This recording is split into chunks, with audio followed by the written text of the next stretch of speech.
ದಿಗಂಬರ ದಿಗಂಬರ ಶ್ರೀಪಾದವಲ್ಲಭ ದಿಗಂಬರ ದಿಗಂಬರ ದಿಗಂಬರ ಶ್ರೀಪಾದವಲ್ಲಭ ದಿಗಂಬರ ದಿಗಂಬರ ದಿಗಂಬರ ಶ್ರೀಪಾದವಲ್ಲಭ ದಿಗಂಬರ ದಿಗಂಬರ ದಿಗಂಬರ ಶ್ರೀಪಾದವಲ್ಲಭ ದಿಗಂಬರ ದಿಗಂಬರ ದಿಗಂಬರ ಶ್ರೀಪಾದವಲ್ಲಭ ದಿಗಂಬರ ದಿಗಂಬರ ದಿಗಂಬರ ಶ್ರೀಪಾದವಲ್ಲಭ ದಿಗಂಬರ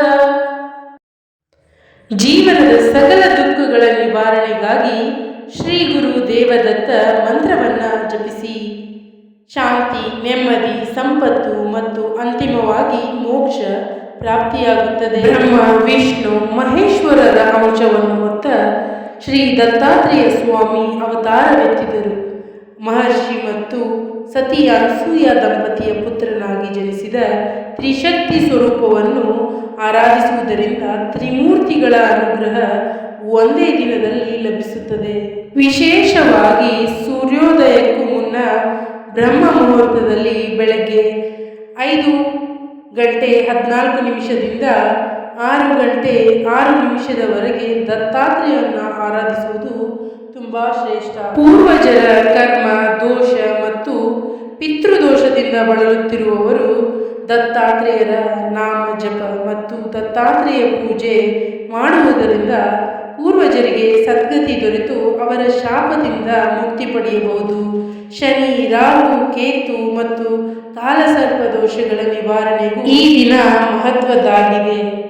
ಭಕ್ತರು ಮುಂಜಾನೆ ಎದ್ದು ಪವಿತ್ರ ಸ್ನಾನ ಮಾಡಿ ಶುಭ್ರವಾದ ವಸ್ತ್ರಗಳನ್ನು ಧರಿಸಬೇಕು. ಬಳಿಕ ಉಪವಾಸ ವೃತದ ಸಂಕಲ್ಪ ಮಾಡಿಕೊಂಡು ಮನೆಯ ಪೂಜಾ ಸ್ಥಳವನ್ನು ಶುದ್ಧೀಕರಿಸಿ ದತ್ತಾತ್ರೇಯರ ಬಾಲರೂಪದ ವಿಗ್ರಹ ಅಥವಾ ಚಿತ್ರವನ್ನು ಪ್ರತಿಷ್ಠಾಪನೆ ಮಾಡಬೇಕು. ವಿಗ್ರಹಕ್ಕೆ ಪಂಚಾಮೃತ ಅಭಿಷೇಕ ಮಾಡಿ ಇಲ್ಲ ಪಂಚೋಪಚಾರ ಪೂಜೆ, ಗಂಧ, ಪುಷ್ಪ, ಧೂಪ, ದೀಪ ನೈವೇದ್ಯವನ್ನು ಸಲ್ಲಿಸಬೇಕು. ಗುರುವಾರ ದಿನದಂದು ಶ್ರೀ ಗುರು ದೇವದತ್ತ ಅಥವಾ ದಿಗಂಬರ ದಿಗಂಬರ ಶ್ರೀಪಾದವಲ್ಲಭ ದಿಗಂಬರ ಮಂತ್ರಗಳನ್ನು ಕನಿಷ್ಠ 108 ಬಾರಿ ಭಕ್ತಿಯಿಂದ ಜಪಿಸಬೇಕು. ಬಡವರಿಗೆ ಆಹಾರ ಮತ್ತು ಧಾನ್ಯಗಳನ್ನು ದಾನ ಮಾಡುವುದರಿಂದ ವಿಶೇಷ ಪುಣ್ಯ ಲಭಿಸುತ್ತದೆ. ಈ ಆಚರಣೆಗಳಿಂದ ಜೀವನದಲ್ಲಿ ಶಾಂತಿ, ನೆಮ್ಮದಿ, ಸಂಪತ್ತು ಮತ್ತು ಅಂತಿಮವಾಗಿ ಮೋಕ್ಷ ಪ್ರಾಪ್ತಿಯಾಗುತ್ತದೆ. ದತ್ತಾತ್ರೇಯ ಸಂಪ್ರದಾಯದ ಅತ್ಯಂತ ಪ್ರಸಿದ್ಧ ಮತ್ತು ಶಕ್ತಿಶಾಲಿ ಮಂತ್ರವಾಗಿದೆ. ಭಗವಂತನು ಎಲ್ಲ ಬಂಧನಗಳಿಂದ ಮುಕ್ತನಾಗಿದ್ದಾನೆ ಮತ್ತು ವಿಶ್ವವೇ ಅವನ ವಸ್ತ್ರ. ಅವನು ನಿರಾಕಾರ ಮತ್ತು ಸರ್ವವ್ಯಾಪ್ತಿ. ಶ್ರೀಪಾದವಲ್ಲಭ ದತ್ತಾತ್ರೇಯ ಮೊದಲ ಅವತಾರವಾದ ಶ್ರೀ ವಲ್ಲಭರನ್ನ ಸೂಚಿಸುತ್ತದೆ. ಅವರು ಭಕ್ತರ ಪಾಲಿಗೆ ವಲ್ಲಭ, ಪ್ರಿಯ ಅಥವಾ ಪ್ರಭು ಆಗಿದ್ದಾರೆ. ದಿಕ್ಕುಗಳನ್ನೇ ವಸ್ತ್ರವನ್ನಾಗಿಸಿಕೊಂಡಿರುವ ದಿಗಂಬರನಾದ ಶ್ರೀಪಾದವಲ್ಲಭನೇ, ನಿನಗೆ ನಮಸ್ಕಾರ, ನೀನೇ ಸರ್ವಸ್ವ. ದತ್ತಾತ್ರೇಯ ಮಂತ್ರವು ಭಗವಾನ್ ದತ್ತಾತ್ರೇಯನಿಗೆ ಬ್ರಹ್ಮ, ವಿಷ್ಣು ಮತ್ತು ಶಿವನ ಅವತಾರ ಸಮರ್ಪಿತವಾಗಿದೆ. ಇದನ್ನು ಗುರುಸ್ಮರಣೀಯವಾಗಿ ದತ್ತಾತ್ರೇಯ ಜಯಂತಿ ಅಥವಾ ಗುರುವಾರದಂದು ಪಠಿಸಬೇಕು. ಈ ಮಂತ್ರವು ಅಜ್ಞಾನವನ್ನು ಹೋಗಲಾಡಿಸಿ ಜ್ಞಾನ ಮತ್ತು ಜ್ಞಾನೋದಯವನ್ನು ನೀಡುತ್ತದೆ. ಈ ಮಂತ್ರವನ್ನು ಪಠಿಸುವುದರಿಂದ ಭಕ್ತರಿಗೆ ರಕ್ಷಣೆ ಸಿಗುತ್ತದೆ ಮತ್ತು ಬದುಕಿನಲ್ಲಿ ಶಾಂತಿ, ಸಮೃದ್ಧಿ ಬರುತ್ತದೆ. ದತ್ತಾತ್ರೇಯರನ್ನು ಆರಾಧಿಸುವ ಅವರ ಕೃಪೆಗೆ ಪಾತ್ರರಾಗುವ ಶಕ್ತಿಶಾಲಿ ಮಂತ್ರವಾಗಿದೆ. ಭಕ್ತಿಯಿಂದ ಮಂತ್ರವನ್ನು ಕೇಳಿಸಿಕೊಳ್ಳಿ. ದಿಗಂಬರಂ ದಿಗಂಬರಂ ಶ್ರೀಪಾದವಲ್ಲಭ ದಿಗಂಬರಂ ದಿಗಂಬರಂ ದಿಗಂಬರಂ ಶ್ರೀಪಾದವಲ್ಲಭ ದಿಗಂಬರಂ ದಿಗಂಬರಂ ದಿಗಂಬರಂ ಶ್ರೀಪಾದವಲ್ಲಭ ದಿಗಂಬರಂ ದಿಗಂಬರಂ ದಿಗಂಬರಂ ಶ್ರೀಪಾದವಲ್ಲಭ